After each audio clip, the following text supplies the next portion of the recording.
So good evening for everybody. Welcome for this class. As usually, we're going to start with this PowerPoint presentation in order to know what are the steps we have to follow for this meditation course. So as you can see on the title, it says Mindfulness of Breathing Meditation, Ānāpānasati. This is the practice, the method of meditation, which the Buddha practiced before his enlightenment. It was the basis which he used and to start his meditation, and later he developed vipassana meditation in order to attain enlightenment. Therefore, in many discourses, he praised this meditation.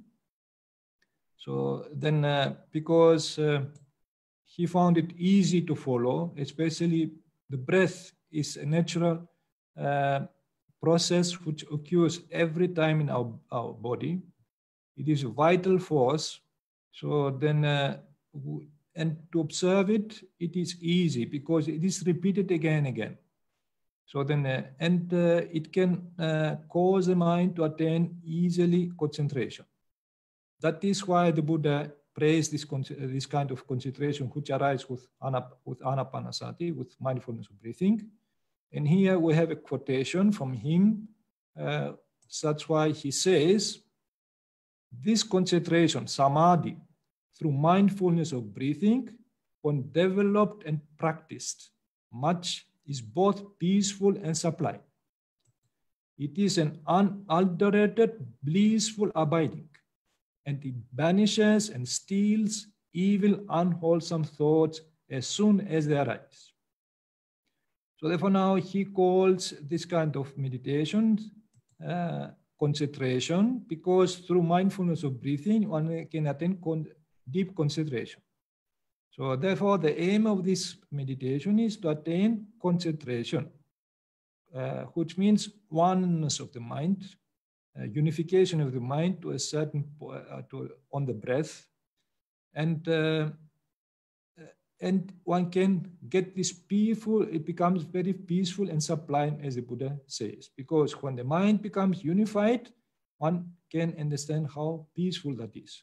When the mind is scattered, dispersed, fragmented, then this peace also gets fragmented. Therefore, if one wants to attain peace, one has to unify the mind and attain this kind of concentration.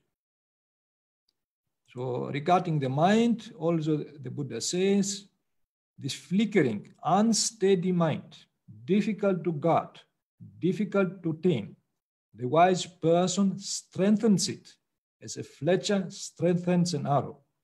So therefore, the simile the Buddha gives here, it is like a stretcher who strengthens the arrow. We should also strengthen our mind, make it straight, not crooked, not fragmented. So, and this kind of taming the mind, the Buddha tells regarding this, a tamed mind brings happiness. So therefore, if one can unify the mind, tame it in a certain object and concentrate it, that brings real happiness and also a sublime peace. So then we know that our mind is fragmented because it gets so much information, gets bombarded so much information. And this is how people, they feel frustration, anxiety, and stress, and whatever other dissatisfaction in life. So then, but through concentration, what is called samadhi, this concentration helps to unify the mind, to bring it in one point. That's why the Buddha speaks about oneness of the mind, or one-pointedness of the mind, which he calls cittase ekagata. This is the Pāli word the Buddha uses. So then, in order to explain this meditation, how to get this oneness of the mind, this concentration of the mind, the Buddha describes how first to start. And he starts explaining about the sitting position. Therefore, in his discourses, we can see when he explains this meditation, he will pinpoint first the sitting position, which is very important. So he tells sitting down, folding the legs crosswise, setting the body erect. So this is the three points he tells about how to sit.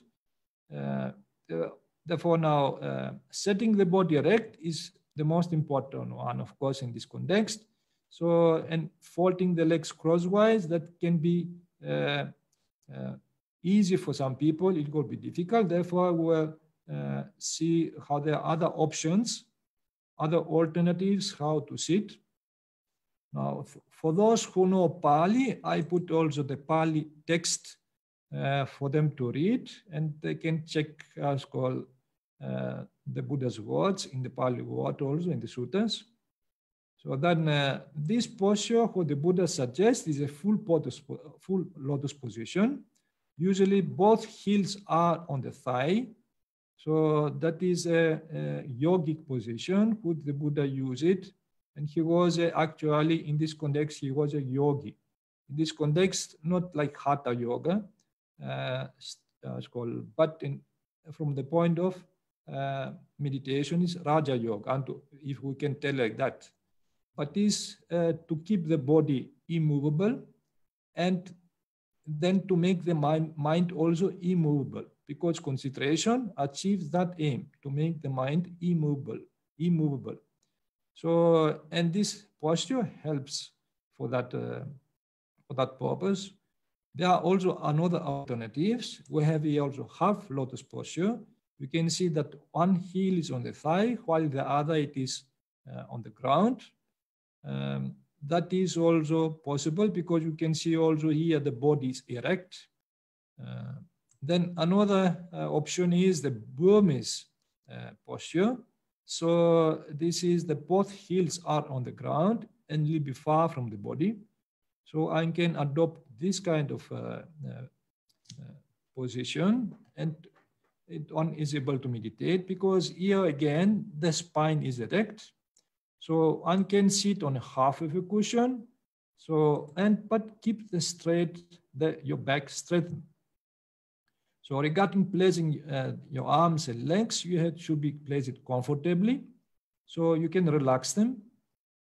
You may place either your left or right leg in the front. Here you can see how the legs are. So it is, for some people, it is convenient to put the right leg in front. For others, here, the left leg in front. You can choose this kind of options here. But main thing, as we're told, is to keep the spine erect. So regarding the hands, you can relax them in this way, you can relax them that way. So because after you concentrate on the breath, the body is irrelevant. We don't need to concentrate on the body, because after some time one loses the perception of the body when concentration increases. So therefore, these kind of hand positions are there just to put the hands in a relaxed way, so they don't we don't feel the weight of the hands, and they don't become a disturbance from concentration. So these are unnecessary hand positions. This is called mudras. If you like, you can practice them, but in this context, they have no meaning because all the concentration is on the breath, and to keep focused the mind on the breath. So after some time, one loses the perception of the body anyhow, and the hands become loose. So then it is up to you if you want to keep this hand position, but are not absolutely necessary. So other position you can adopt, it is to sit on a stool, but here you can see the spine is erect, or in a seiza, this is a big cushion, or on a chair. So in all positions, you can see that the spine is erect. That is the most important part of sitting position. So this is a not suitable posture. So then, of course, any other similar postures are not suitable. Now the Buddha starts to explain about mindfulness of breathing, how we are going to observe the breath after we have adjusted our body and kept the spine erect. And he speaks about mindfulness of breathing as serenity meditation. How to keep this, to make the mind serene, tranquil through concentration. First, he starts to explain the place of observing the breath. So that is very important because we know who have to direct our attention in order to observe the breath. So therefore, he defines the place in such way. He says, establishing mindfulness at Parimukha. This is the Pali word he uses, and it means around or near the face or mouth. Pari comes, means round, around or near, and mukha means face or mouth. That is called. Therefore, now this is a literal translation, and we'll see that is the place from where you usually breathe. It is the nose, and this is the Pali text, which those who know Pali, they can see it. So, I will explain why the Buddha does not tell the nose. The reason is that some people have short nose, they can feel the breath on the upper lip. So those who have normal nose, they can feel it on the nostrils and the nose tip. So therefore, he did not specify exactly the nose, but he put it around your face. What is in front or in front of your face? What is in front of our face is usually our nose. But some people who can feel the breath in the upper lip, they can also, who have short nose, so they can identify the breath and recognize it and concentrate on that spot, which is the upper lip. So to understand the movement of the breath. So in that case, he did not mention specifically the nose alone, because other people, if they have short nose, they are not able to follow the breath. So now, in order to understand this in a more appropriate way, we're going to give a reference from a canonical book, which gives the definition of Parimukha. So in order to remove our doubts, so here we have this reference here. It says, this mindfulness is established, well established at the nose tip or at the mark of the mouth, which the commentary says the upper lip. It's mukha nimitta. It is the upper lip. So hence it is said establishing mindfulness at Parimukha. Therefore now it is a nose tip and the mark of the mouth, which is the upper lip, which this canonical book, which is called Vipassana Pāli, gives this definition. There is another canonical book which says something similar. In this way, he sits down by establishing mindfulness at the nose tip, nasikage, or at the mark of the mouth, which is the upper lip. And this book also adds, he does not give attention to the in-breaths coming inside the body or the out-breaths going outside the body. So therefore, one has to concentrate in the nose, but should not give attention to the breaths who go inside the body, on the lungs or on the belly. So, and the out-breaths who go outside the body. So therefore, the whole attention, it is in the around the nose, on the upper lip. The reason is that if one follows the inhaling air inside the body as it travels in different bodily parts, one will then be practicing elements meditation. This is called dhatu manasikara. In regard to the air element, vayu dhatu, but not mindfulness of breathing. So that is a different kind of meditation which the Buddha has taught about the elements meditation. So to observe the air element in the body. Even so, by meditating on the air element only, one doesn't even practice elements meditation fully, because it is required to also meditate on the other three elements, solid, liquid, heat element, and to see their correlation. Therefore, it can't be said that one either practices mindfulness of breathing correctly or elements meditation correctly if one follows the breaths inside the body. So then, therefore, just to observe the element of air inside our body, one can't succeed with elements meditation and see the other three also. So in that case, now one can't be said that he's practiced elements meditation correctly. So you can see that the Buddha distinguishes these two meditation, and he somehow reminds us to bring our focus in front of our face, which is the nose on the upper lip.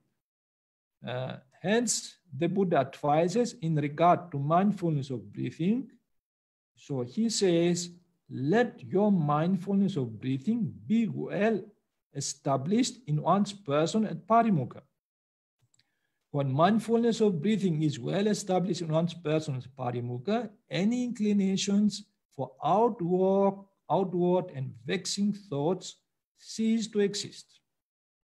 Here, the Buddha is very clear why we have to establish the verb. Now, he uses the verb establish. Now, the verb establish indicates the placing and fixing of one's mindfulness at Parimukha, implying thus of not moving it hither and thither or onwards and backwards to any other place. The opposite of establish is disestablish, displace, change, move, remove, etc., which is not the case in Ānāpānasati Samadhi. So therefore now we understand that we have to establish fix our attention to the area which the breath strikes the nostrils, the nose tip on the upper lip. Therefore,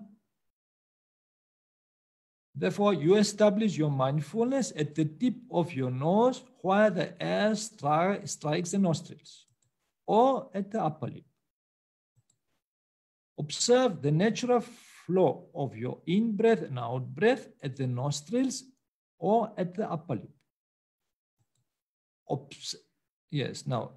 It's called, here it is the in-breath. You have to focus on the nostrils. So in the around the nose, the area around the nose. So the same way also for the out-breath. We observe only the natural breath. We have not to force our breath. We actually breathe even if we sleep. So this is a natural flow of the breath we are doing even now. So we don't need to force our breath to breathe. The body breathes by itself. So in the same way, if we observe our breath, we do the same. We try to make our breath artificial. So we try to observe the natural flow of the breath. And just to observe, we are just the observers. So, and try to understand each in-breath and out-breath. So do not give attention to the in-breaths going inside the body. So any out-breaths and or to the out-breaths going outside the body. So now the Buddha is going to give the first step, how to observe the breath. Now he explained about the place, how to observe the breath. Then he says, ever mindful one breathes in, ever mindful one breathes out. So therefore, for each in-breath, one should be mindful, and for each out-breath, one should be mindful. So that is the Pāli text for those who know Pāli. Therefore now here, as called, we know that we have to just to be mindful while breathing in and breathing out. So in this case, you also therefore ever mindful breathe in and ever mindful breathe out. Do so for about 5 minutes. So, and for every in-breath, you mentally note in-breath. For every out-breath, you mentally note out-breath. So in order to know, to be mindful, you have to use some words. Otherwise, the mind does not know what to do. So these words, in-breath, out-breath, in-breath, out-breath, you have to remember how to repeat them according to the experience. If you breathe in as called, then you mentally in-breath. If you breathe out, you mentally note out-breath. So initially, you have to use these words. Later, of course, when the mind becomes familiar, So one can skip these words. But in the beginning, in order to draw the attention to the breath, it is very important to use these words: in breath, out breath, in breath, out breath. About 5 minutes, you can practice it like that. So do not use your eyes to pay attention to the breath, because some people, they try to see something there and they strain their eyes, they get some headache, so then you don't need to use your eyes, because there is nothing there to see. You just observe the breath. So therefore, you pay attention to the sensation at the tip of your nose or at the movement of the breath. It is the sensation you have to focus on. There is no color in the breath. There is no shape. If you concentrate, you can see there is just a sensation. So try to feel the sensation of the in and out breath, or at least the movement of the breath, the in breath, out breath. When thoughts or feelings distract you, ignore them. Come back to the sensation of your breath. So therefore now you have to concentrate on the breath, as called in the nose of the tip. So, and then try to understand the movement or the sensation of the breath. And mentally note in breath, out breath, in breath, out breath for every as called movement of the breath. So therefore now we use these words here which are relevant to the breath. We don't use any words which are completely irrelevant. So it has to do with our experience. You have to experience the breath, and accordingly you use words which are relevant to our experience, not any other words which have to do with other concepts. The concept here is the breath, in breath, out breath, and accordingly we use these words which are correspond exactly to the experience. So now the Buddha is going to explain the second step, and he says, when one breathes in long, one understands I breathe in long. So that means he speaks about long in breath, because sometimes we breathe out long in breath. So, and then he says, when one breathes out long, one understands I breathe out long. Long out breath. So then that is the time when we must be aware, to be mindful. That is a long out breath. This is the Pali text for those who are interested to read it. So now, in this case now, you also, when you breathe in long, understand I breathe in long. Long in breath, you mentally note long in breath. When you breathe out long, understand I breathe out long. Long out breath, you mentally note long out breath. Now, what means here long? It is actually the long time duration. So then, in this case, now what the Buddha tries to say us,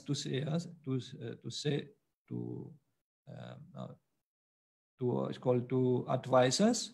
It is that although we know in breath, in out breath, now we're trying to see more details, whether the breath is long or short, because later he will mention about the short breath. So in this case, we try to see if the breath is long. We mentally note long in breath, long out breath. These are the words we have to use in the second step. So then, and then he also says, when one breathes out in short, one understands I breathe in short. So short in breath, that is the time when you have to understand, to be mindful, that is a short in breath. So then when one breathes out short, one understands I breathe out short. That is also the same with short out breath. So then, therefore, you also, when you breathe in short, understand I breathe in short. Short in breath is called, you mentally note short in breath. When you breathe out short, understand I breathe out short. Short out breath, you mentally note short out breath. So short means short time duration. So in that case now, our breath, you can understand that sometimes it's long, sometimes it's short.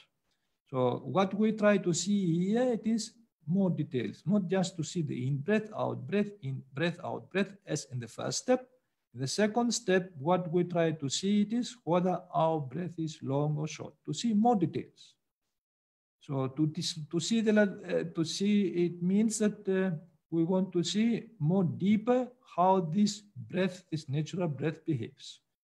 So in that case, you can do it for 2-3 minutes to see whether your breath is long or short, and accordingly, you mentally note if it is long, you mentally note long in breath, long out breath. If it is short, you understand this short in breath, short out breath.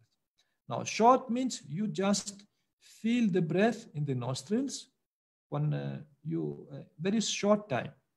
Long means you feel it with a quite long time. In this way, you can understand the duration of the time. So we don't count the minutes actually, but you have to understand with your experience. And I give you just an example that if you just feel the breath slightly, that means short.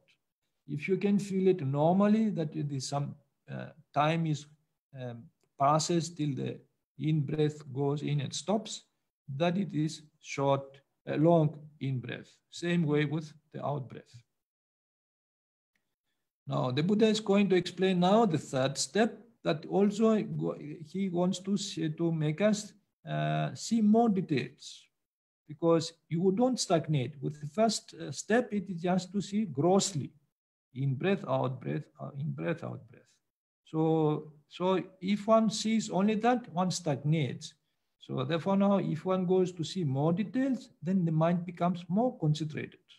It's like zooming in. If you zoom in and see more details, that is actually the aim here. Therefore now, to see what a short in breath, short or long, so that is like zooming in to see how this breath behaves. So then the third step, it is to see more details. And the Buddha says, one trains thus, I shall breathe in, experience the whole breath body. So that is a whole in breath. We are going to explain what means whole in breath. And he says, one trains thus, I shall breathe out, experience the whole breath body. Again here, the whole out breath. It is about to understand the whole out breath, not to see part of it. The first step, we see in breath, out breath, but we don't actually try to see when it begins, when it stops. Now, this whole out breath means we have to see from the beginning to the end, the whole breath, not only part of it. This is what means whole, and we're going to explain it for some time, because this needs some more explanation. So this is the Pāli text for those who are interested in the Pāli. So therefore now here we have the word body. The Buddha speaks about the body. And the Pāli word is kaya. So, and some people misinterpret it. They think one should now watch the whole breath, the whole body. It means the whole body with the arms, the legs, and so forth, with the chest. They should observe the whole body, to experience the whole body. That is not the case. So we're going to see that what means body here, when the Buddha gives himself the definition of body. So, and in order to clear any misunderstandings. So now we're going to give the meaning of the whole body, especially what means, we're going to explain kaya, which literally means body, but it has also metaphorical meanings. Like in English, it's called in English language, if we tell the body of this country, it is the water body of this country. We mean all the rivers and lakes in this country. So if we tell the body of English literature, we mean the whole collection. So in this way, in this case, we can understand that body is used metaphorically. It does not mean this physical body with bones and flesh. So Therefore, now the definition of kaya in this context is given by the Buddha thus. In the context of the breaths, he says, I say that this is a certain body, kaya, among the bodies, namely the in-breaths and out-breaths. So this is the Pāli for those who want to check it. So therefore now this body, it is nothing else. It's not our legs and hands. It is actually the in-breaths and out-breaths. So we're going to explain why the Buddha explains like that. So therefore, Sabba-ka, the whole body, means in this context, the whole bodily process of the in-breaths and out-breaths. And kaya, body, is used in a metaphorical sense.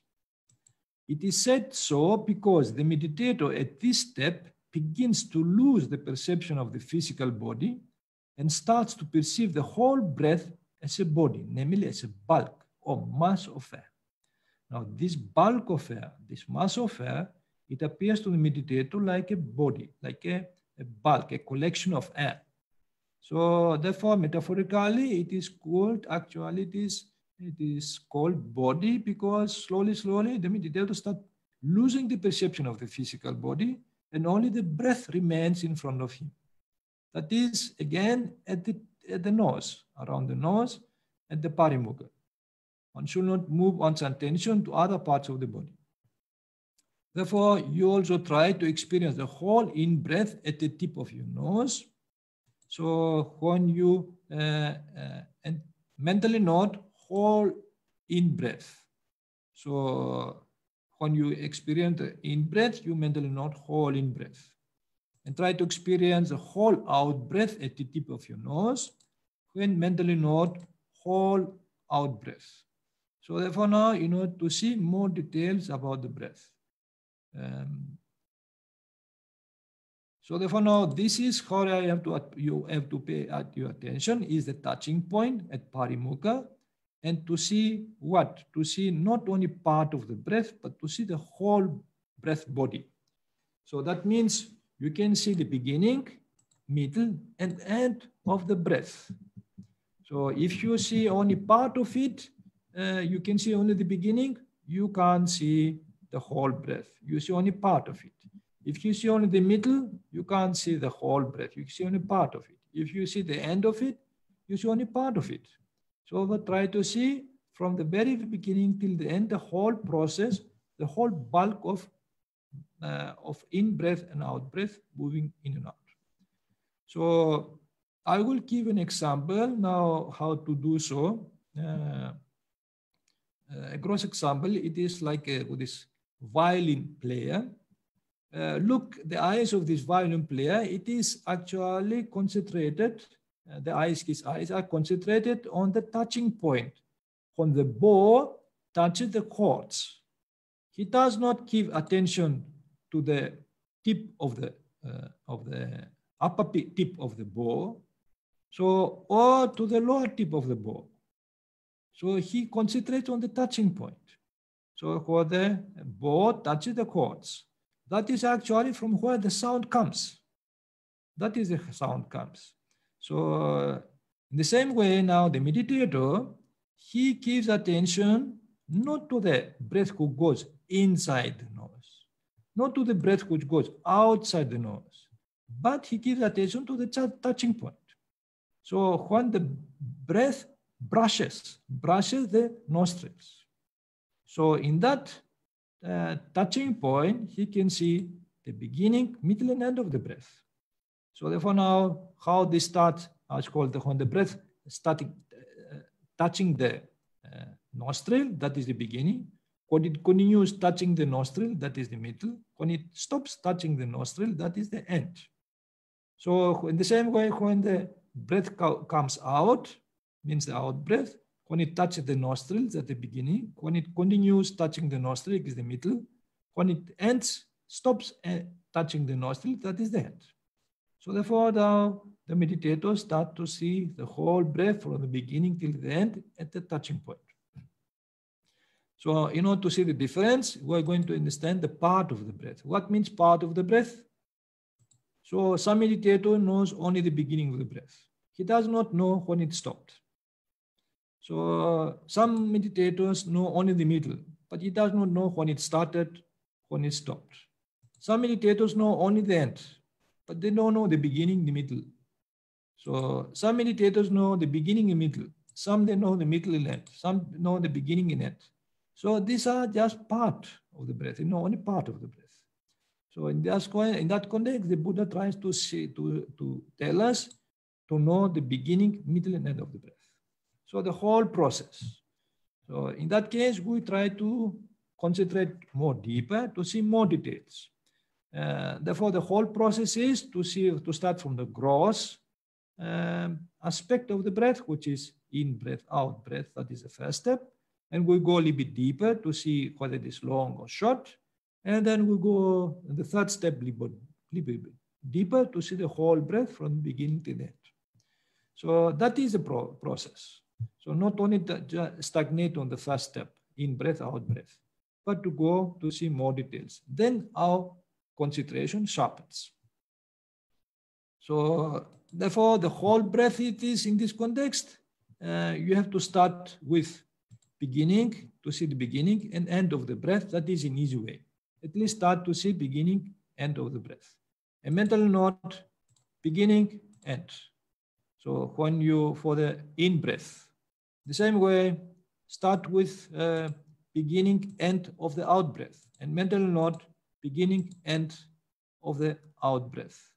That is one way how to catch up with and understand not only part of the breath, but the whole breath from the beginning to the end.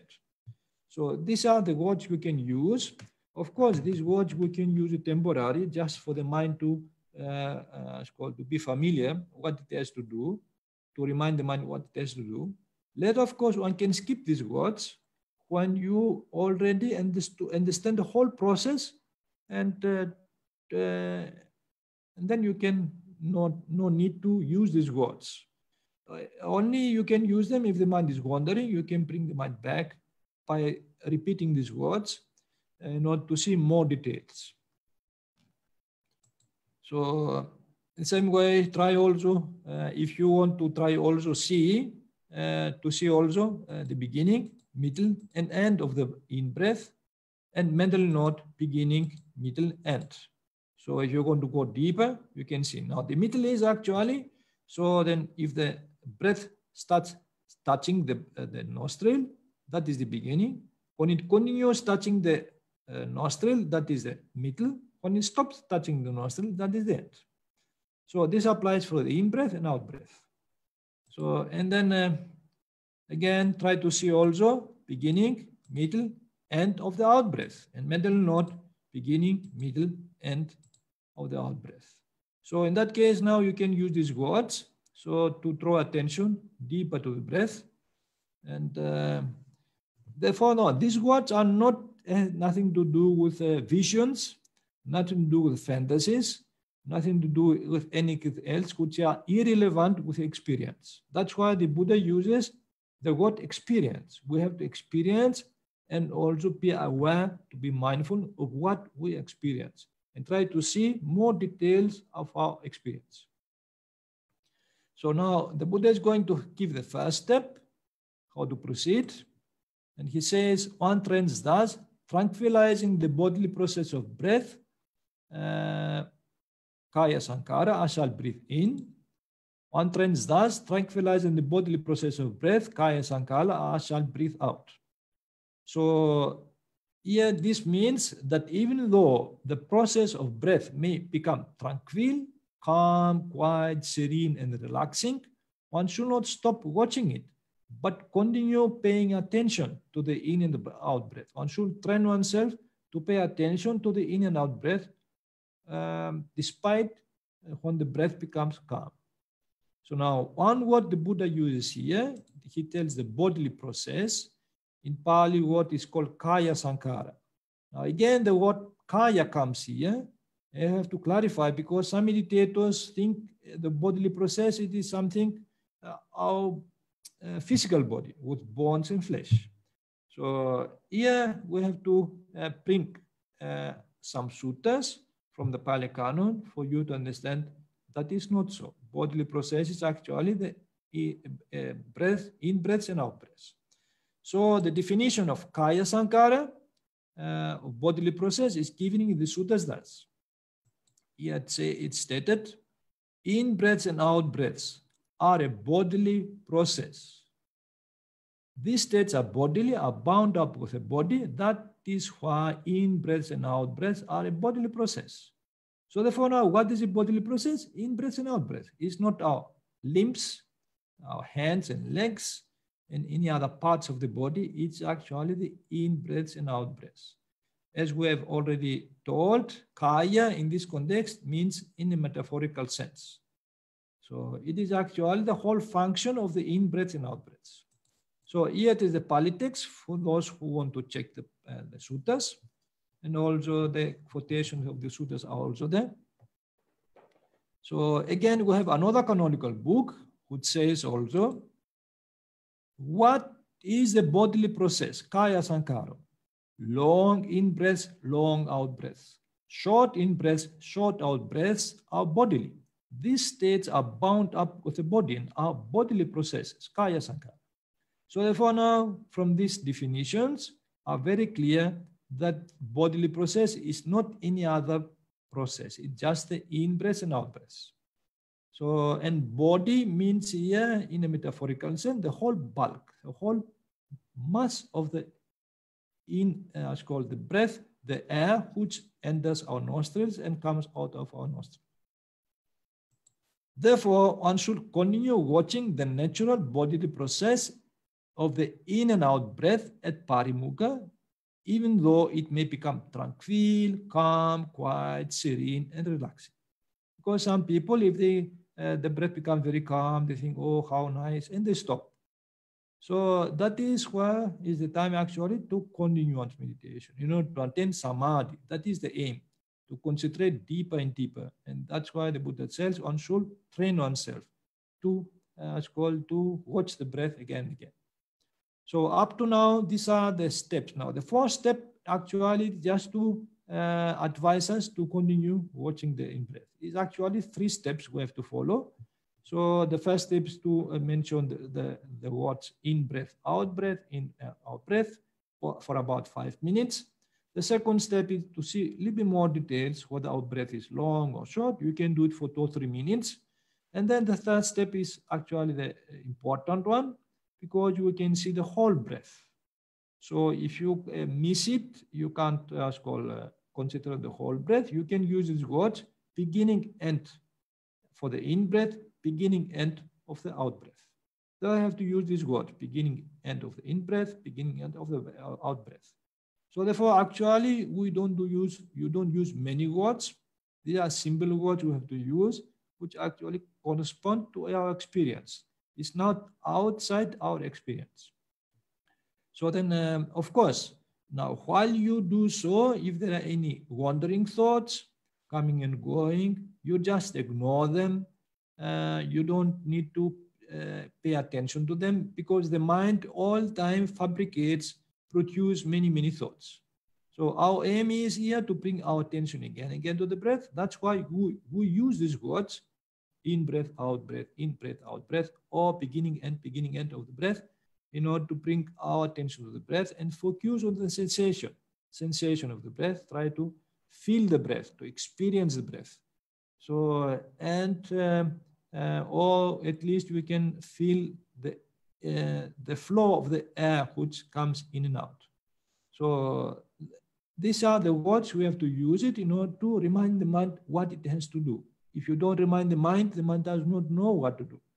So therefore, later, of course, you can skip these words when your mind becomes serene and so forth, becomes very well concentrated, and you can just let the mind experience the whole breath.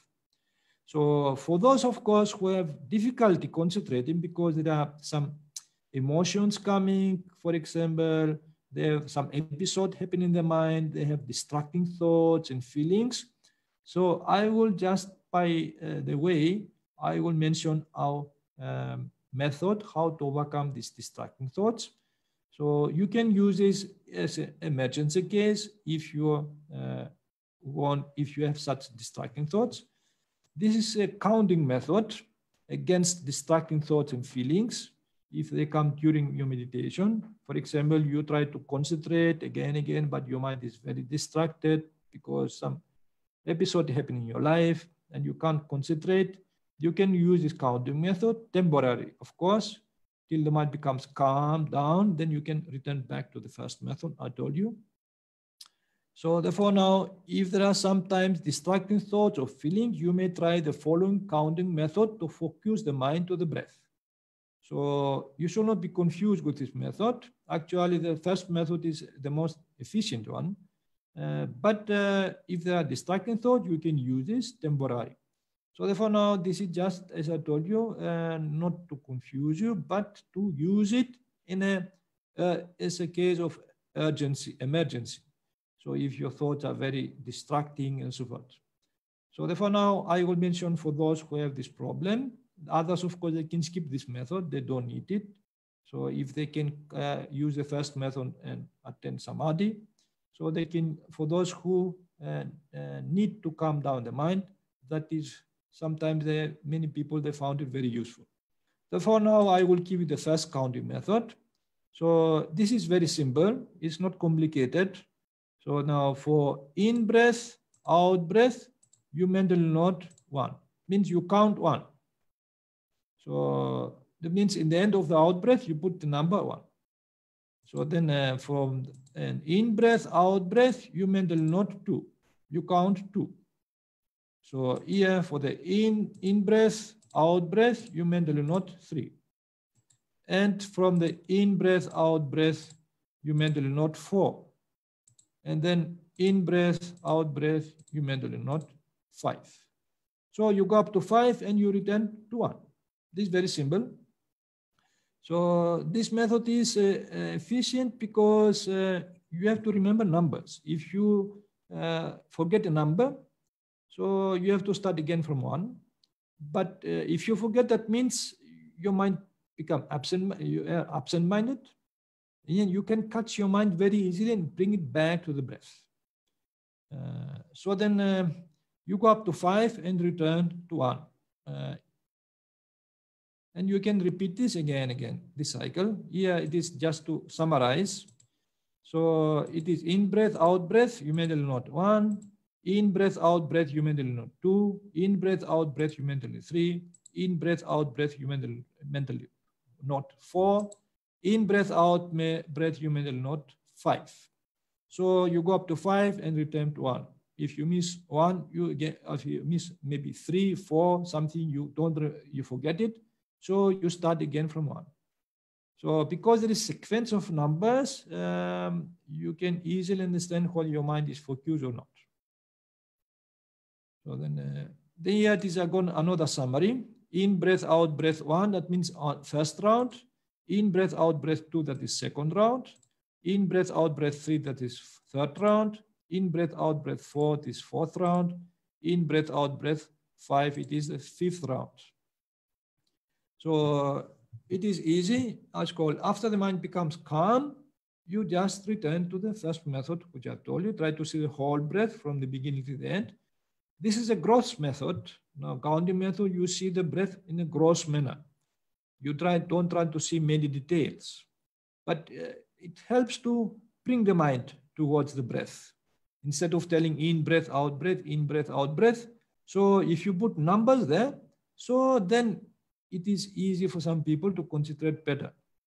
So then after the mind becomes calm, you return to the first method I told you. So then even so, some people, they need some, if they have very, very tense, intense distracting thoughts, this method may be too soft for them. They might need another way how to calm the mind. So therefore, I am suggesting here, if however the distracting thoughts or feeling persist and are tough, you may try the following tougher counting method by repeating the same number of the in breath and out breath. So tougher means you just repeat the same number 2 times. Here, this is second counting method. So in breath, out breath, in breath, you mentally note 1. Out breath, you mentally note 1 again. So then you repeat the same number for the in-breath and out-breath. Means the number you put for the in-breath, you put also for the out-breath. So in the same way, in-breath, mentally note 2. Out-breath, you mentally note 2. So because you repeat 2 times the number, you are able to remember the time better. The same way, in-breath, you mentally note 3. Out-breath, you mentally note 3. And again, in-breath, you mentally note 4. Out-breath, you mentally note 4. And then in-breath, you mentally note 5. Out-breath, you mentally note 5. You go up to 5 and return back to 1. It is the same method. You only just repeat the same number for the in-breath and out-breath. The number you put for the in-breath, you put also out-breath. So that because you repeat the number as I told you 2 times, then you can remember better. The mind doesn't get scattered, does not get diffused. So you can focus it better to the breath. So therefore now in summary, this second method, it is in breath, you mentally note 1, out breath, you mentally note 1, in breath, you mentally note 2, out breath, you mentally note 2, in breath, you mentally note 3, out breath, you mentally note 3, in breath, you mentally note 4, out breath, you mentally note 4, in breath, you mentally note 5, out breath, you mentally note 5. So, and you go up to 5 and return to 1.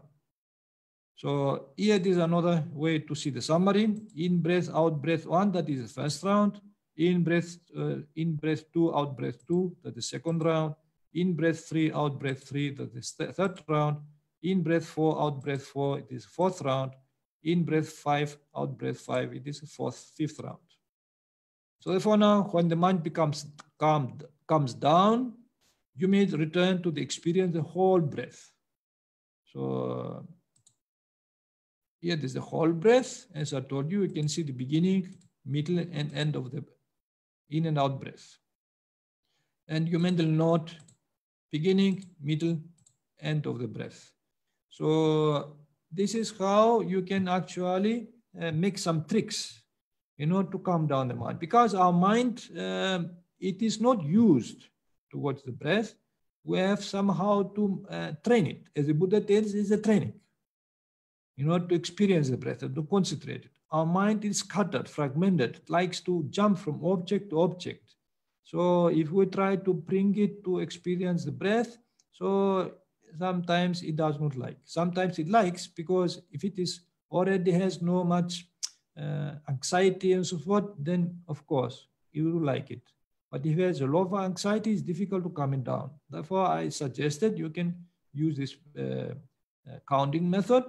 And you will see how if the mind becomes calm, you can go back to the first method, which is more empirical, more experiential. As called, you can see more details about the beginning, middle, and end of the breath.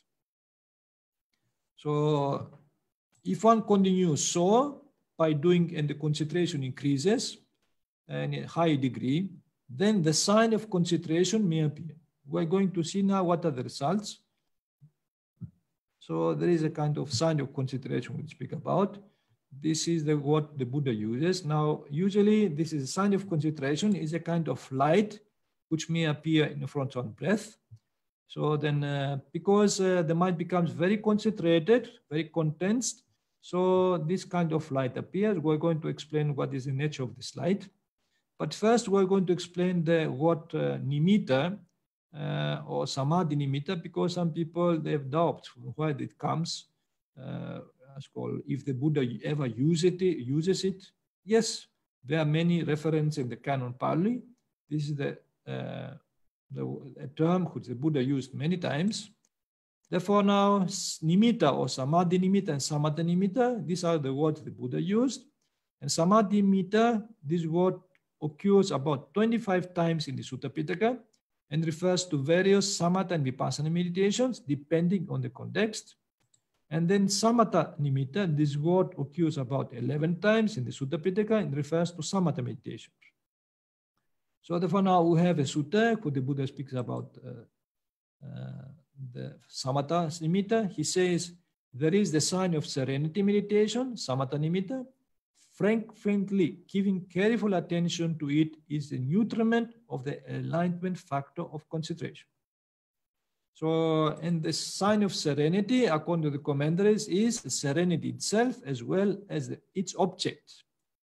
That means the Patibhaga nimitta or counterpart sign. So the commentaries give more details and sub-commentaries also. According to these commentaries, we have three types of nimitta, actually. We're going to see what are the three types of signs. So we have the preparatory sign, which is called parikama nimitta, the acquired sign, which is called uggaha nimitta, and counterpart sign, which is called patibhaga nimitta. The meanings of nimitta is a sign, a mark, an image, a mental image, a reflex image. Now, what is the preparatory sign? A preparatory sign, which is called parikama nimitta, is what the Buddha told, establishing mindfulness at parimukha. So therefore now at parimukha, we've told already this is actually the tip of the nose or on the upper lip. That is a preparatory sign. How it is a sign? Because the meditator can feel the breath in that place. That is a sign, means if the air strikes the nostrils, the meditator gets a sign, okay, that the breath enters. When the breath exceeds, so then the meditator gets a sign, a feeling in the nostrils that the breath goes out. This is the preparatory sign what the Buddha tells to establish mindfulness in this area. In order to start observing breath. If you don't have this kind of place to observe the breath, then the mind becomes scattered and diffused and does not know where to fix the attention. So they are fixing the attention on the parimukha. It is actually the sign of the movement of the breath. This sign itself helps to prepare oneself for concentration. So, and then another sign we have mentioned, it is the acquired sign, which is called uggaha nimitta, the still unsteady image which arises when the mind has reached a high degree of concentration. Now, this light appears because when the mind has reached a high degree of concentration, so this light appears in front of the meditator, which is connected with the breath. So that is a kind of acquired sign that the mind has become mature and has reached a high degree of concentration. And then the other sign we have mentioned is called the counterpart sign. It's called patibhaga nimitta, an entirely clear and immovable image arising at such high degree of concentration. So for this light, this former light, which was very weak, this light here slowly becomes, comes and covers the whole face of the meditator.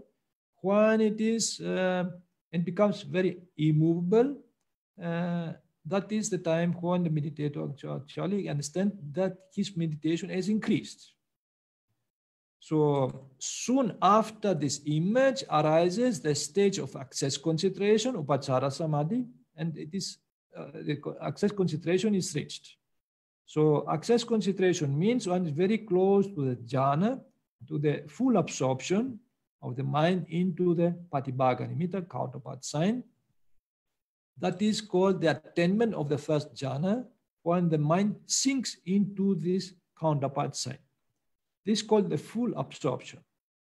So these are actually it's called the jhana. It is the first experience of the meditator when the mind becomes full absorbed into the object.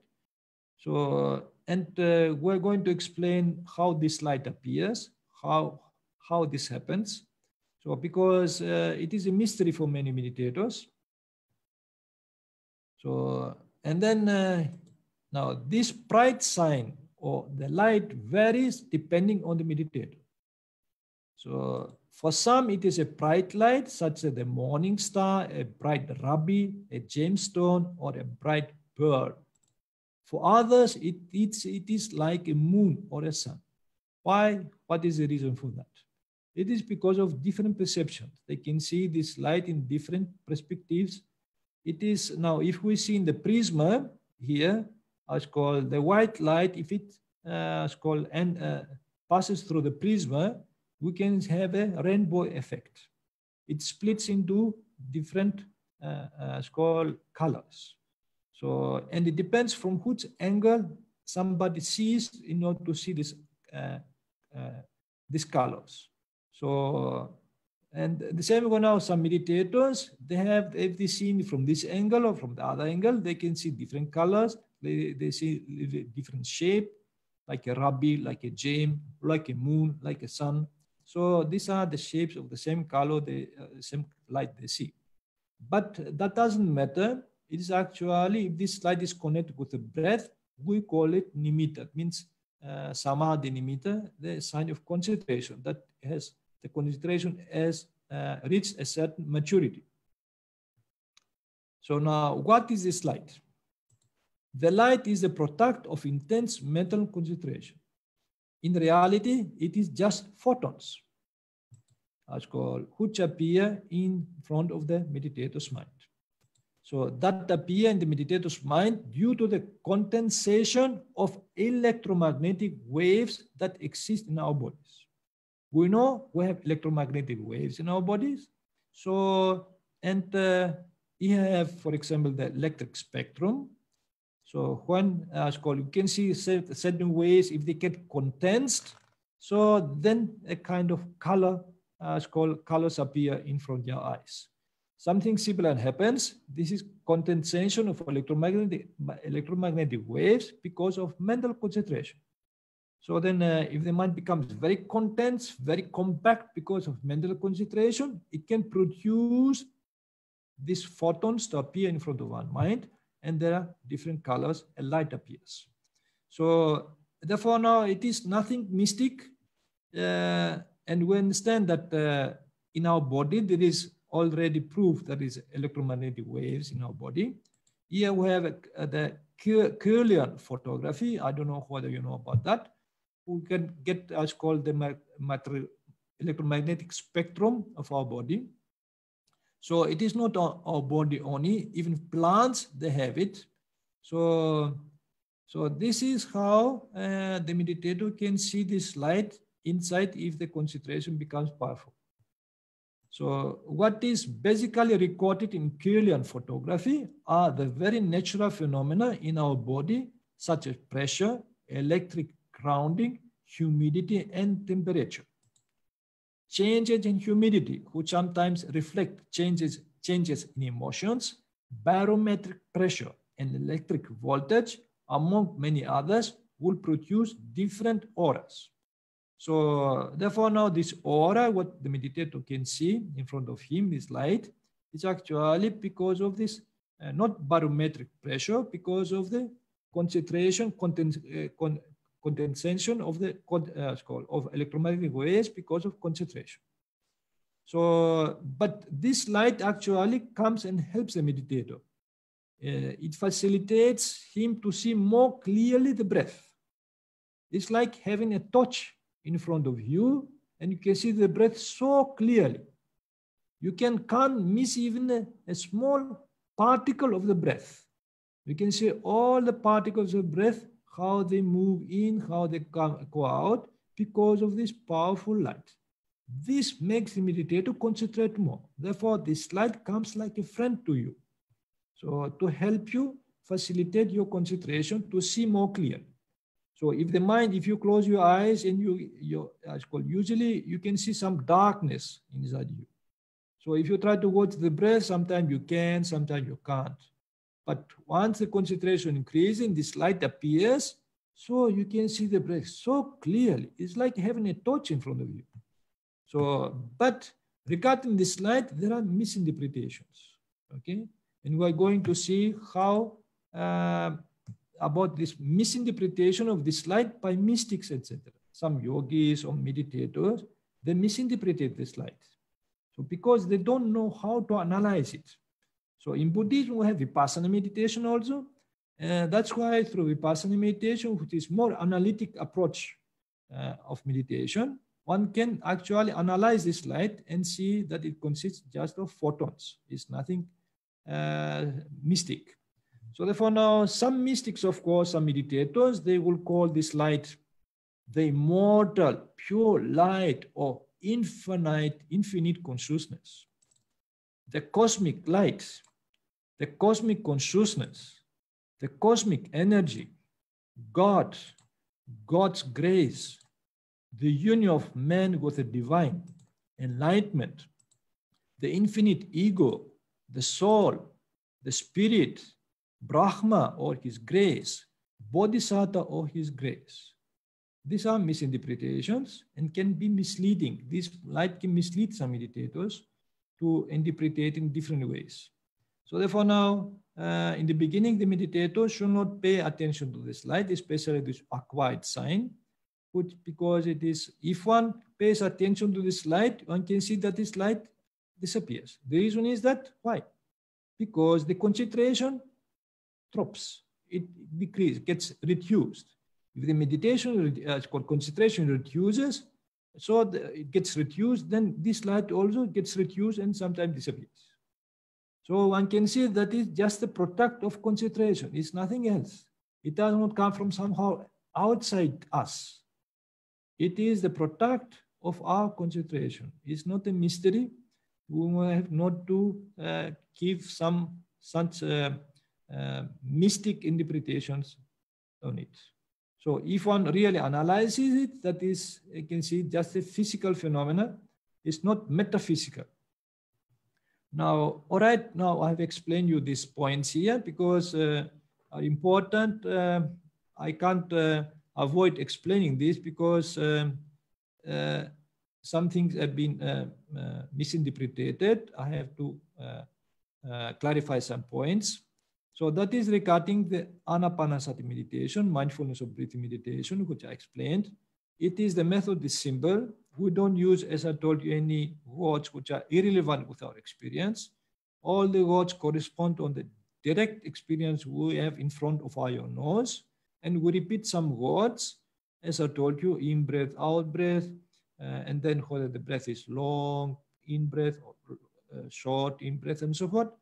So we repeat this word just to see more details. And then we can try to see the whole breath and from the beginning to the end. In that case, we use the word beginning, end.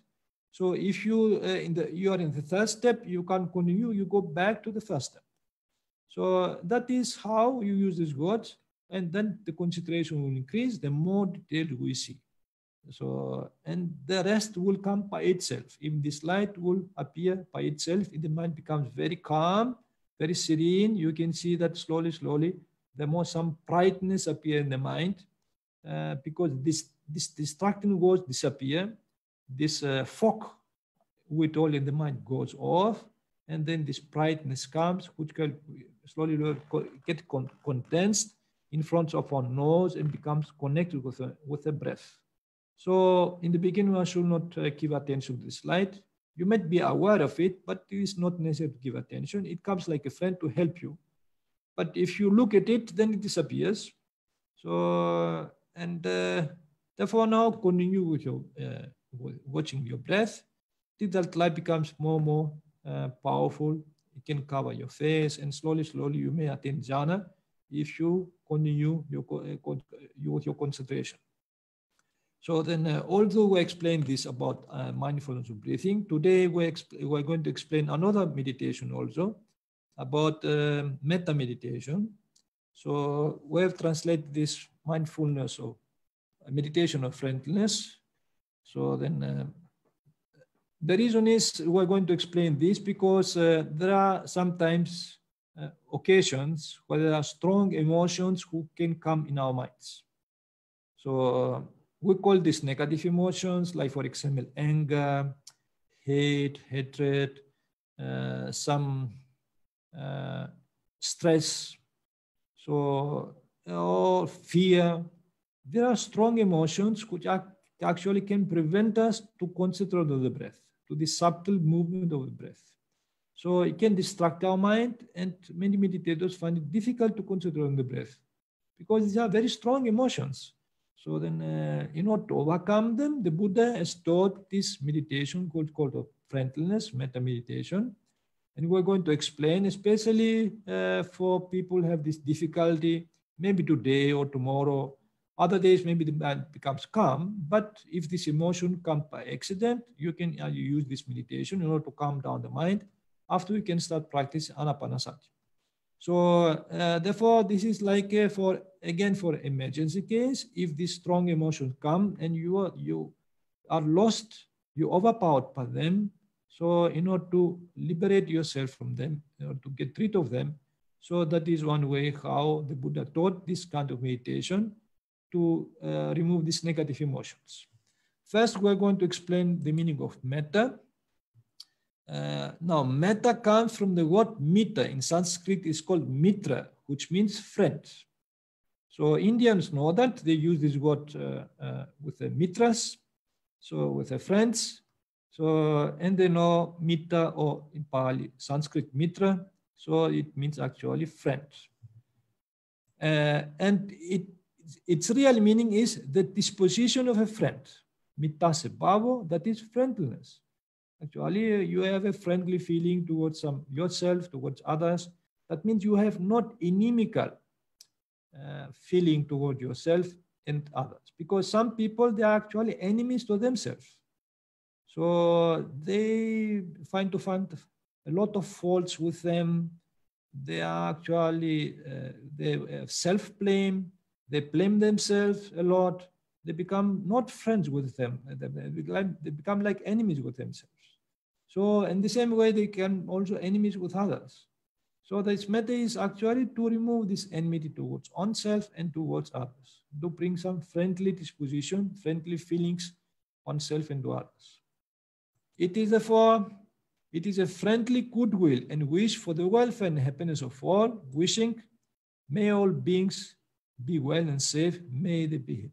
Now this phrase comes actually from the Karaniya Sutta, a very famous sutta of Buddha. But here it is actually we wish, and we are also beings, ourselves are beings. When we told all beings, including ourselves, not beings who are only outside ourselves, but also including us. So, and then the aim of metta it is that anger can be abandoned by the development of metta, friendliness. Hence the Buddha says, this is the escape from anger, ill will, hate, the liberation of the mind by friendliness. Again he says, cultivate the meditation of friendliness. By cultivating the meditation of friendliness, anger disappears. Again he says, there is the liberation of the mind by friendliness, frequently giving wise attention to it. This is the denourishing of the arising anger that has not yet arisen, and of the increase and strengthening of anger that has already arisen.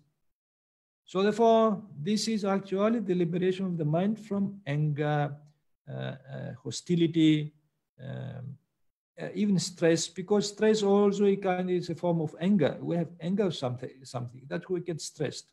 Fear is also a form of anger. So if we see a snake, so you get fear because we get somehow repulsed by it. The kind of repulsion is called we generate some anger within us. So therefore, even sorrow is a form of anger, and jealousy is a form of anger. Who don't like others to have some success, you get angry with them. Who don't like that. So all these actually we call it negative emotions. But before going to explain how to practice metta, we want to clarify some other things. Now, sometimes metta is translated as love, and we have to explain that metta does not mean love. So you can find some books called about that, how they translate love, or something with loving kindness, or something with loving. So now we're going to dispel some doubts regarding this. Now, the Pāli word for love is prema and piya. In Sanskrit, it's prem and priya. And in Hindi, it's prem and piyar. So those who know Hindi, they at least know. They never use metta for love. They use prem and piyar. Now, if you want to learn Hindi, how to say love in Hindi, here please are the words. So, and now this is nothing to do with metta. It is love is different emotion. And love implies a strong emotion of affection and attachment, which in turn can bring sorrow and fear if that love is not fulfilled. That's why the Buddha says, from love, pema, piya, springs sorrow. From love springs fear. For him who is wholly free from love, there is no sorrow, hence then fear. So therefore, these strong emotions can actually, with strong emotion, we have a lot of expectations. If we have a lot of expectation, if these expectations are not fulfilled, then we feel sorry. And we feel fear that we're going to lose the object of our love. That's why now, and this is how it is not conducive for peace of mind. The same the Buddha says about craving, tanha, the origin of existential suffering, dukkha samudaya, making it to understand that love is a form of craving and attachment. Thus he states, from craving, tanha springs sorrow, from craving springs fear. For him who is wholly free from craving, there is no sorrow, hence then fear.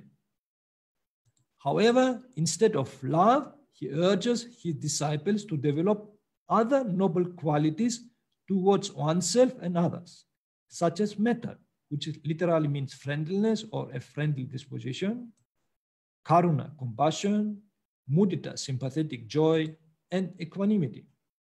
So therefore now we're going to explain how to practice metta meditation as serenity, and to see that is not love and so forth. It is actually, as the Buddha says, it is the escape and mental freedom from animosity, hostility, ill feeling, antagonism, enmity, malice, resentment, bitterness, antipathy, ill will, anger or hate, fear, sorrow, jealousy, stress, anything we call negative emotions. Therefore, if you have anger in your mind, if you have hate in your mind, if you have fear in your mind, if you have sorrow in your mind, if you are jealous in your mind, if you have stress in your mind, then it is a time to practice metta meditation in order to remove this kind of negative emotions. So in order to start that, now we're going to see how it is possible to do so. So therefore now, if you feel, for example, anger, you can wish yourself, may I be without anger. So you have to take yourself as an object. So because meditation here does not mean recitation. Recitation, you just repeat words like a mantra, so but you don't have an object for concentration. That is just recitation. But meditation needs an object in order to increase the concentration, to focus the mind. In that case, you have to take yourself as an object, sometimes your whole body. You have to draw all the attention towards yourself, because sometimes anger spreads all over the body in our nervous system. It can affect our whole nervous system. So you draw your attention to your whole body, or in places where your body, you feel it becomes tense. So, and take yourself as an object and wish yourself, may I be without anger. Now, by wishing may I be without anger, what happens? We withdraw our mind from this emotion which is called anger. Don't try to fight with this anger. Don't try to push it away from us. We just withdraw our mind, take it away. Without means to be free from it. So in that case, what is happening that if we withdraw our mind, this anger has no more fuel within us. And then you can see after some time it drops. So we deprive it from its fuel by telling, may I be without this anger. So we don't try to fight it, to suppress it. No, that is not the way. So therefore now we have to wish, may I be without anger, again and again, draw your attention to yourself, and you'll see that after some time this anger dissolves, goes away, because it has no more fuel. But if you pay attention to it in a normal way, you give it more fuel. You get entangled with it.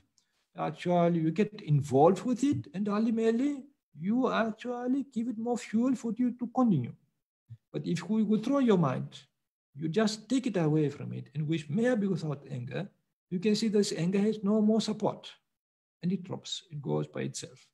So that is one way how to get rid of this anger. Of course, this anger may repeat itself again and again.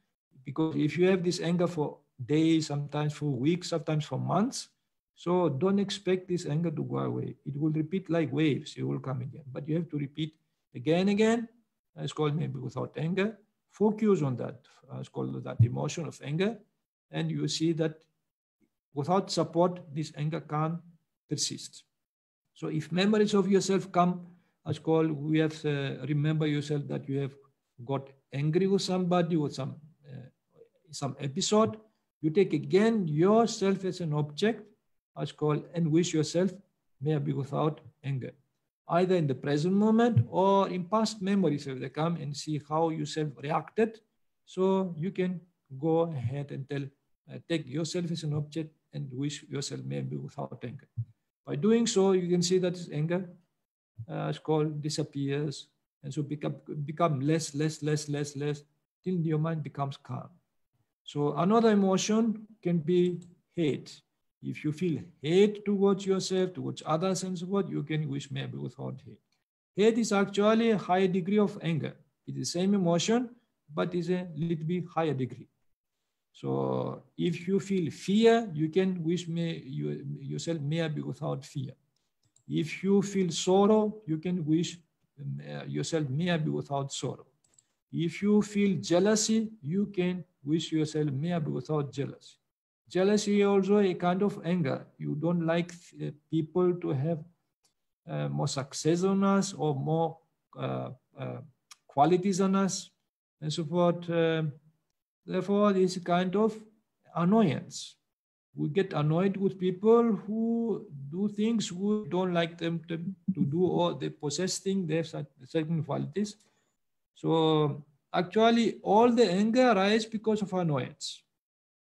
Whenever we get annoyed with something, that means anger already came in our mind.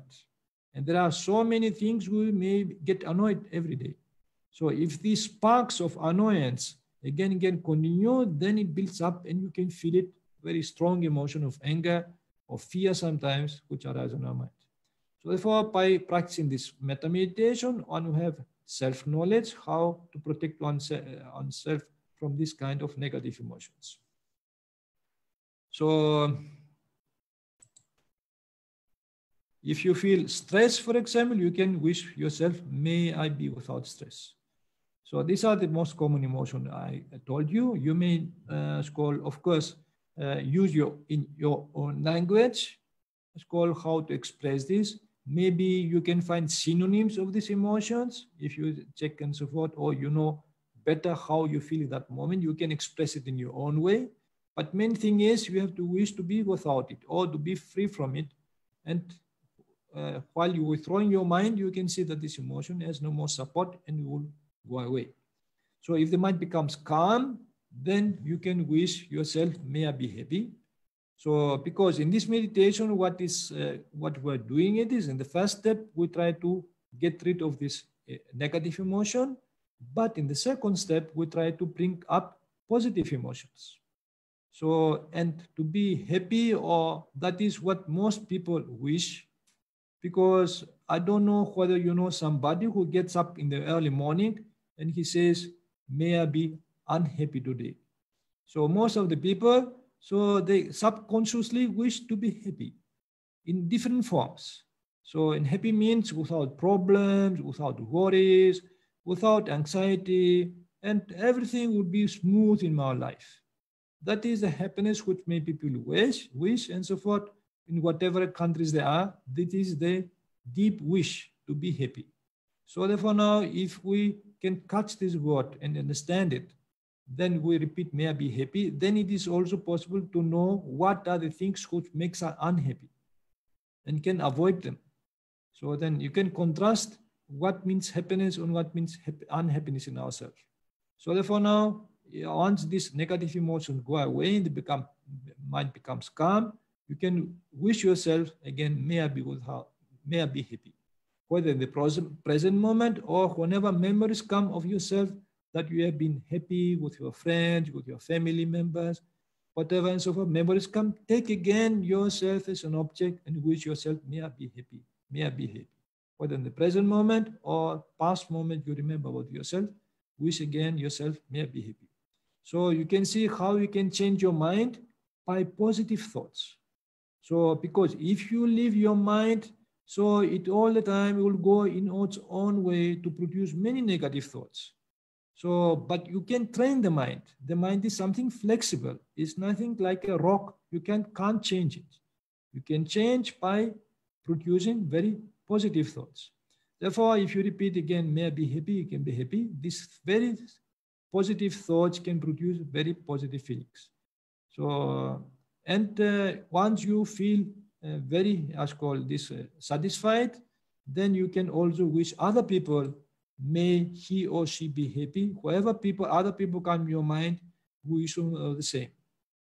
So therefore now, as called, you can share this happiness with others, and as called your friends. If your friends come in your mind, your mother and father, your relatives, whoever comes in your mind, wish them to be happy. So therefore now you can start with something concrete, people who are around you, and slowly you can expand this, as called, to tell other people also, wish other people to be happy. Even if you see people in a group somewhere, standing in the bus stand or somewhere, and if you bring their mind, wish them to be happy, you also can also expand this meditation to very larger groups of people. So by doing so, the effect is like you take a tennis ball and you hit it on the wall, and this tennis ball will come back to you. So if you wish other people also to be happy, you can see this will come back to you. This happiness will come back to you. So that is where the concentration will increase. And actually with this metta meditation, one can attain up to the three jhanas. So, and it is very effective for many people to practice concentration through metta meditation. With Ānāpānasati, one can attain four jhanas. So, but you can see that both meditation can lead, as called, even to jhanas. So then that is now for you, or for those at least who have problems with negative emotions for this time period, especially when they have stress and so forth or whatever. So they can use this metta meditation. When the mind becomes calm, if you turn your attention to the breath, you can see how smooth the breath is. Because that has effect to the whole nervous system, to the heart, as called, to the other parts of the body. And you can feel actually your breath becomes more smooth. And it's easy to concentrate on the breath. So today I will conclude my explanations regarding this metta meditation and also mindfulness of breathing meditation. So then,